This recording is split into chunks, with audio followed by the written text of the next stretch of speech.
Hello and welcome to another gameplay review on the Virkayu gameplay channel, and in this one we have XIN ZHAO because, well, we're not seeing him very much. At the same time, for those of you looking to climb, to have a good time just snowballing fast wins, this is the way. We of course are going the Hail of Blades rune set. Sorry, the vision was compromised. We see the Kindred going leashless here. We would not know this. There was a little bit of a level 1 fiesta, but no flashes were burned. Ignore the frames. You can see bottom left, he still has his flash. And so basically all things are on equal footing.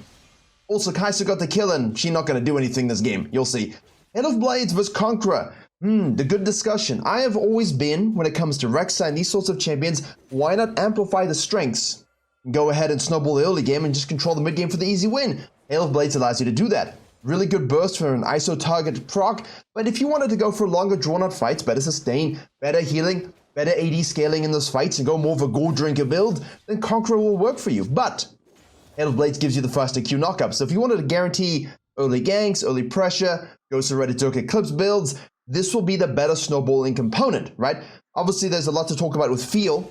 Some Rek'Sai players, at least historically, have preferred, like Roy Demon, Electrocute, Hail of Blades over Conqueror just because of the burst and the feel of that rune, even though Conqueror has been better for a long period of time. Now, what we're doing here is effectively going for a 4 camper looking to either do something about this lane or looking to do something about this lane. Likewise, we could also go and invade the Kindred. Now, we don't know exactly what the Kindred's doing, but we can see the Kindred's camps are down. We're checking into a bush here. We're just going to go with the E, activate that Q, get the flash, knock him into that W, auto attack, auto attack, auto attack, and a little bonk to finish. Nicely done. Obviously, when you come out of the jungle here, right, you have your cooldowns, and when you have these fights, you just run into a bush.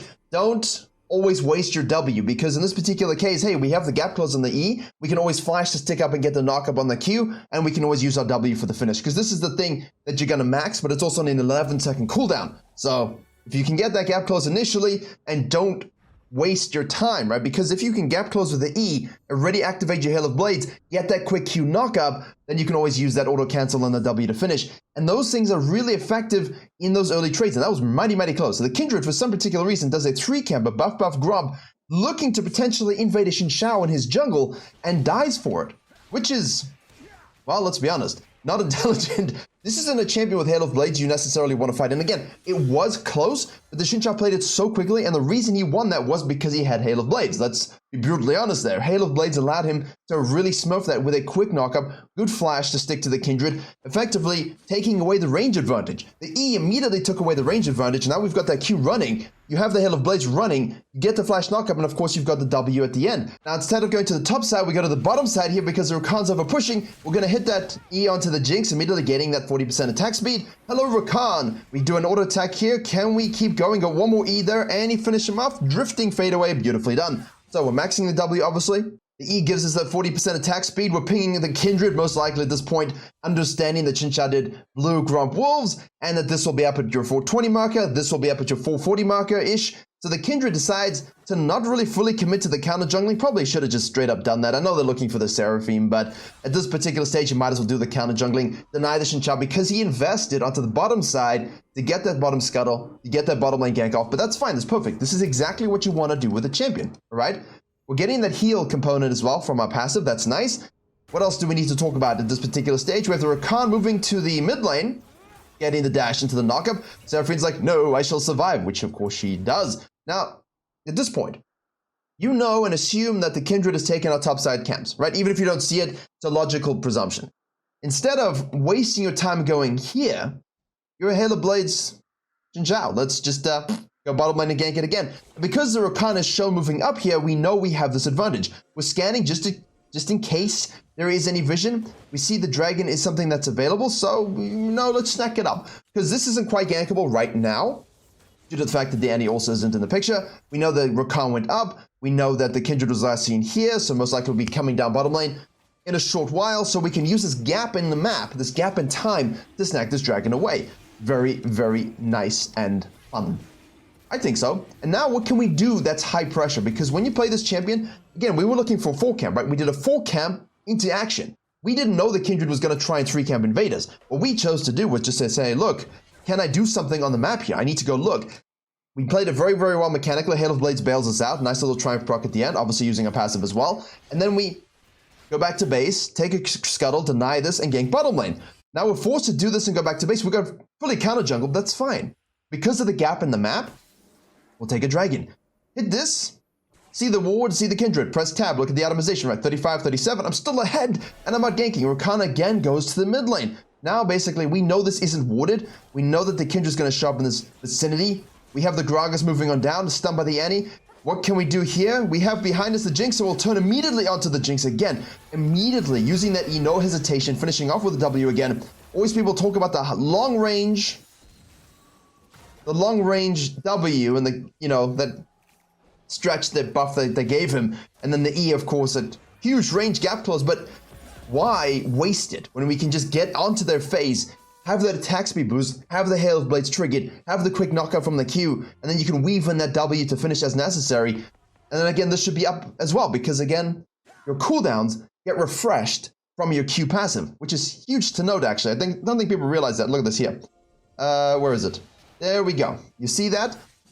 Reduces other abilities by 1 second. So you can always get 2 E's in a fight, actually, by doing this, which is quite cool. I like that. People don't really realize the champions, like Skarner as well. Attacks reduce the cooldown. How fun. Same thing for Wukong. These mechanics mean in those extended fights that you think, oh, he used his spells, I'm doomed. Yeah, but that's going to come up again the more attacks he has, so are you factoring that into your trades and your 1v1s? The Kindred's completely out of the picture here because of the buff Grump, which is why I tell you guys, don't do that clear anymore. Doesn't make sense. And it doesn't make sense to do it against a champion like this. What do you think you're doing? I mean, against a Warwick, yeah, maybe you could justify, but a good Warwick will know how to stick to you. This champion, though, doesn't have to worry about flash. And simply go ahead and use his E and get multiple E's in a fight. Right, now we're going to do a little bit of a loop here. Not the most exquisite path in, but kind of like, okay. We want to snack this Herald as soon as possible. We anticipate Kindred will go for this. We don't know where the Malphite is, but our Kled isn't on the map anyway. We know where the Malphite is. So we're going to go mid lane instead of contesting that, because in case the Rock shows up, here we'll go. We'll use our E. We have our Q active, obviously. We get knocked away. We have the W max range. We do hit it. Cooldowns on your screen now. We're not really getting the full extent of that knockup, which we don't do. We use our ult to disengage the Malphite and say no one except the raw alpha challengers will be able to get me. And then we hit a W, go back in on the Gragas, who again is a slow in the disengage. We have, there we go. We got the flash knockup into the auto W. The Malphite shows up against the Seraphine, over chasing that. Our bottom lane now have Prio because of our earlier ganks. We give the spacing between us and the Kindred. We just flashes out because Annie has a stun, so Annie hits hers. Malphite says rock solid and we die. I think we saw that coming, but the Kindred will fall as well. So the pressure that you create here, the Prio you create bottom lane, will come back to serve you at some point. That's why, look, they might end, they might die, but there will always be some sort of rotation and Prio play that they do make. And again, as you would have seen in the pop-ups, I have courses for every single MMR, the rotations happen. And I pick random games as well to look and study and show you things. I tell people to send me raffle files for the coaching channel. People rotate, they really do. And if you can give them and invest in them and say, look, I'm ganking you, I'm helping you, and they have this pressure, they will rotate to these things. The problem is they actually rotate to a fault sometimes when they shouldn't. That's, you know, you're swinging in the other direction now with the pendulum, but this jungler created that pressure for himself, and it came to serve him nicely. Yes, he got rock solided, but this is fine, you know? And I love the way that he's getting close enough to use the E, which is, of course, an issue for the enemy champions. Like, most bad XIN ZHAOs will always open with the WE, and then now they basically have nothing, but of course here we've got this at 7.83 already. The cooldown scaling is super juicy on this, 10 to 6.96 at the particular haste at the moment. So your mobility is actually quite fluid in a fight, isn't it? Especially with the cooldown reduction. We scan now, we have another look, and this is where people were afraid, like, what? He can W and E me over the wall. It's true. Oh, maybe we'll get an example of it now. Maybe we'll get an example of it now. He's kind of shadowing this a little too much. I feel like we should have just committed to it. Once it was warded, I know we see the Kindred, but once it was warded, we could have just straight up committed to it. We'll get the dash there. There we go. That full ult rock. Just no one will attack my support. Now I will take your grump. There we go. I mean, most of the time, if you're not tracking or aware of where the enemy jungler is and it's warded here and they're super low and you have this W, just go for it. Yeah, just see it through, kill them, get the double kill, turn on the Kindred, fall back to this. Better plays to be made in lower elo games for sure. We'll steal the grump. We'll steal the blue. There is a dragon, but the game is still not won. I mean, we have a 5k gold lead, which is big, and it's all on us, but, and our Kai'Sa is fed, yes. Now, we were going to do the dragon, but we see the Gragas rotating. We don't have a mid lane at this particular point. We're setting up this snack on the bottom lane here. We W, don't use our E this time because we know the kind of Gragas can go over the wall. So we W to ensure that they're challenged. They go over the wall, then we can gap close with the E with the elongated range. Everything is off cooldown now. Gragas is going to go over the wall again. We'll gap close this one with our E. We get the kill. We're not going to need our knockout proc on the Q. Get the kill. Thinking about your ability order. I know that when I'm sitting in this bush, if I use my E up front, they're going to dash over the wall, and now it's doomed, because I'm not going to be getting the cooldown refund on my E because I can't attack them, because they're over the wall. So even if I hit the W, doesn't matter. So I lead with a W, I challenge them, they freak out, they go over the wall, and then I can gap close with the E. There we go, the flash knockup doesn't really matter whatsoever. Kindred's in a bit of a precarious situation as well. We'll sit on the trap, don't really care, we'll use the ult. We get the knockup into that. Oh, the W misses, that's unlucky. That's unlucky. Nice nice ult into the E there as well. Let us rotate it and says, can I have some of the fun, please? I would like to enjoy myself. I'm sitting top lane 2-2-0. Oh no. Gragas has respawned. Oh no. But I am Kled. Doesn't matter though.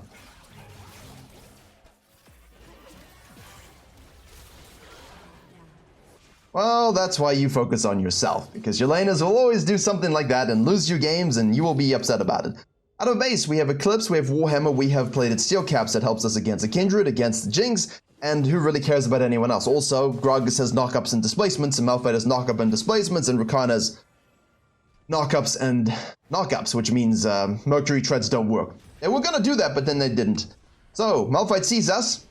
We'll just dash to this, we'll hit that W, we'll have the cooldown come up shortly, there we go, it is now up again, but of course the challenge marker has finished, it's for 3 seconds, now we hit it, now we can gap close onto it, we've got our Q running, we'll get that knock up there, maybe, or not. Wow. Fast boy. Malphite's Q is very, very frustrating for champions like this, like, I've got you now, and then they Q and then he just runs away, like, oh. And then your abilities time out, it's always upsetting. But Annie, nice rotation, she helps us out as well. We'll slap that Skeletal Crab around, and now we don't fall back into our jungle. Obviously, there's nothing in our jungle, but we don't go down here. We don't go here. We said, let's push them out. The top lane turret is dead. Let's go to the mid lane. Let's take that turret. Let's do some counter jungling. Let's use the numbers advantage we have here. Always use the numbers advantage you have. Can we counter jungle a little bit? Okay. We're level 9, Kindred's level 8, 0-6-0, not a good game. The W hits, the charm hits, we're going to flash in there, we'll get that E as well. Now we've used our ult, so no one can attack us from outside. Very, very good zoning tool as well, super strong. That's why they use it in pro play when he's OP, because you could go the Gore Drinker build as well. Hey, Kled makes us run fast. Hello, Jinx. We'll get that one knocked up, and now we get knocked up. But we're not in turret range, so that's fine. We have Q available, plus Smite, plus E. And we're just going to cut the wave. How cool. It's a little bit nerve-wracking here, and then the Malphite turns and kills the Seraphine. This is exactly what you want to do, by the way. Nice W, max range to get that kill. These scenarios, I think, you know, in high elo it's fine, but I know in your games you guys get a bit nervous because you kind of go between 2 turrets and then one person gets like a quadra kill, but not Malphite, although I have seen things. I have seen things. We've all seen things. Kindred's on the bottom lane. Red buff is respawning here. We'll snack that baby up. Kindred's on the bottom side, basically tilt queuing. Everyone's respawned, so you're doing the red. You could go for this and kite this out, but I do like the idea of, hey, let's just take the objective. You know, if Kled wants to overcommit and die, let him do it. We'll snack this while they're busy. Kindred's on bottom side. This is fine. We'll watch this. We'll observe this. We'll take notes. We'll be like, yep, okay. Please don't come near me. I just want to take this herald. Please go away. Now, obviously, we're scanning just to make sure it's not warded, and now it is warded, and we're like, Kled, come on, man. But nothing you can do about it. Kindred obviously was bottom side, still bottom side, so they don't have the smite. They can't contest. And they can't win a fight. We do have 3k in pockets, a little bit goblin mode, but this is good goblin mode, right? This is, I go top lane, I hold, I kill, I move mid lane, I kill. They contest. Why are you contesting? You should not do that. There we go. I haven't actually seen a lot of the... We actually haven't seen a lot of the third attack knockups. That W does hit. The Rakan is challenged. We're just looking. We have the shield. We're just probing, kind of zoning. We do have a lot of gold. Hail of Blades is up. You don't want to, with 3k gold, really stretch and push. It's risky, you know, because the problem is you do this, they've all reset. Yeah, you've got a 10k gold lead, but if you imagine like 5k in pocket, ADC is 3k in pocket, top lane is 2k in pocket, which happens in low elo, you don't have a gold lead because they've spent that gold and you've got collectively 10k in pocket, which means Your gold lead's effectively equal, minus your experience shift and dragon shift, obviously. But still, worth thinking about. We go straight for the DD because armor versus the only real threats we have. Threats, I mean, I don't think anyone's a threat in this game. Jinx, maybe. Kindred can always turn things around at some particular point. Healing, bit of armor. Yeah, I mean, you could just go the Black Cleaver as well. I think he wants to maximize his damage as well. So, they cannot kill him with the armor. The HP is good against the Gragas and their full team comp in terms of, from BC, in terms of like full, you know, absorption, because they can't really burn through that much HP when you are this far ahead. But at the same time, we're only really worried about the coin flip nature of being picked, of being mowed down by Jinx and Kindred. So we'll do the armor, we'll get our DD passive, we'll get the damage we have from that as well. He dies, we activate the Herald, we're like, right, let's go! I think this is a fine move. You want to end the game. When you play Hail of Blades Xin Zhao, you're not now farming your full jungle. Oh, look, they took the mark. Don't really care. Like, let them do what they need to do. We're up 2 levels. Just use your Herald. Just push into the map. And we've got this wave pushing as well. We're going to go in here and get that EQ knockup very, very quickly done. We're going to ult. It's Rakan Gragas, so. Whether or not you want to ult in those situations, you know, probably you don't want to. We don't even have flash, so it's not like we can flash insect them at all. But the idea was just to try to get a flash out or something like this, but we didn't even burn that. But mobile champions. Mobile champions. Inhibitors down. Nice. Now remember, what most of you do in this particular situation is you fall back to farming your camps, relaxing. If you're not going to keep this pressure up, there's no real point in doing that because they're going to feast on supers now. They have decent wave clear, decent disengage and engage. You have to still be careful. I know we have a big lead, but you still have to be careful. So we take some camps, we wait for our team to join us again. We didn't have enough gold, 700 gold to go and spend. Whoa, Kai'Sa goes mega ham deep. We have the cut running in. And essentially, Kai'Sa gets a kill there onto the, who was that died? Rakan, that's his name. Kindred's force use ult, we'll show up and take that kill for ourselves. And we should be able to close.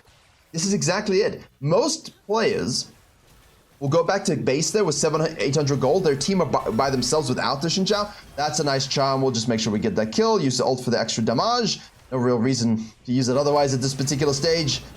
Boom! Double kill for us. Malphite. Do we have a W? Do we flash and kill the Malphite, or do we just focus Nexus? We focus Nexus. All business here.